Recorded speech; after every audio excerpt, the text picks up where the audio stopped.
તું ક્યાં જાસ? ક્યાં ઘરે? પણ ઘરે ક્યાં? તારા ઘરે? તાર ઘર ક્યાં આવ્યું?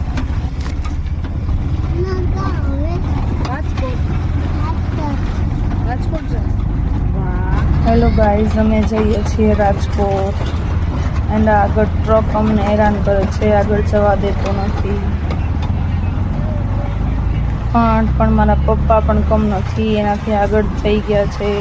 જાણે કેમ રેસ ચાલતી હોય, ટ્રક પાછળ રહી ગયો છે.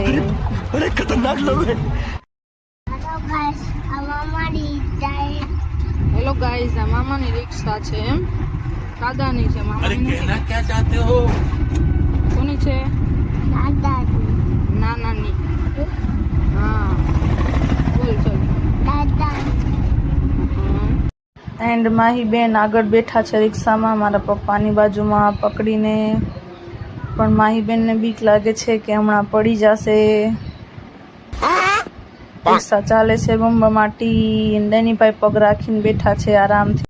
દિનેશભાઈનો ડાન્સ જોરદાર છે હો, બાકી પણ ડોક હલાવવાનો આવો ડાન્સ તો કોઈ જ નહીં જોયો હોય કોઈ દિવસ. વાહ ડેનિશભાઈ વાહ, ફૂલ મોજમાં ડેનિશભાઈ.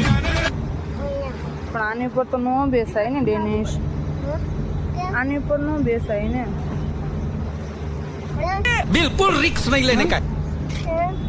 ન બેસાય આની પર થોડી ને બેસાય. પણ અહીંયા જો અહીંયા તું બેસીશ કેમ? જો બેસીશ તો પછી આમ પાછળ પડી નહીં જા? પડી જઈશ ને. ક્યાં બેસવું? જા બેસી જા. જા બેસી જા. કેમ? ડેનીભાઈના પોઝ પણ બાકી એમ છે હો. આ પોઝ છે, ફોટો નહીં પડાવવાનો. એન્ડ ડેનિશભાઈને બહુ ઊંઘ આવે છે. હવે આંખું ઘેરાય છે, દીદી પર પગ રાખીને સુવાની તૈયારીમાં. આંખું બંધ થવું છે ઠંડા ઠંડા પવનમાં. એન્ડ મારા પપ્પા રિક્ષા ચલાવે છે ફૂલ એન્ડ એનર્જીમાં. પપ્પા આવે છે મને રાજકોટ મૂકવા, એન્ડ ડેનિશભાઈ આરામમાં. થેન્ક યુ પપ્પા ફોર રાજકોટ મૂકવા આવિંગ. એન્ડ ડેનિશભાઈ જો હવે સુવાની તૈયારીમાં છે. આંખો બંધ થવું છે, પણ તડકાના લીધે આંખો બંધ થતી નથી. હું એને હેરાન કરું છું તો એનો મગજ જાય છે ફૂલ એન્ડ આરામના મૂડમાં છે. એન્ડ આગળ રાજકોટ આવી ગયું છે, મતલબ આવું છે. એન્ડ જો ગાઈઝ હવે ડેનિશભાઈ સૂઈ ગયા છે.